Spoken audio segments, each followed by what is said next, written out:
Qur'ani mai girma ya ce wa manzon Allah sallallahu alaihi wasallam wa tawakkal ala Allah innaka ala al-haqqil mubin وتوكل على الله إنك على الحق المبين. Allah ya ce ka dogara ga Allah kai ke kan gaskiya bayyananna.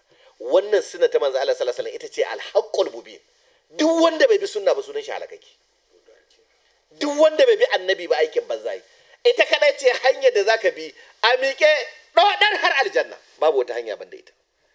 Allah ya ce wa minan nasi man ya'budu ba shi zai baka haushi ba ma wai zai ka jina cewa to abubuwan ne kowane malami ya zo ya faɗi nashi wannan ya zo ya ce wannan ya zo ya buga ka ta nan ne yanzu gaba ɗaya ma ban san inda aka nufa ba to ba matsala mun san inda ka nufa Allah na ba shi bai san inda ya nufa ba ina ka nufa ko ban da wuta ka zo mu baka addinin mun san inda ka nufa jahannama ka nufa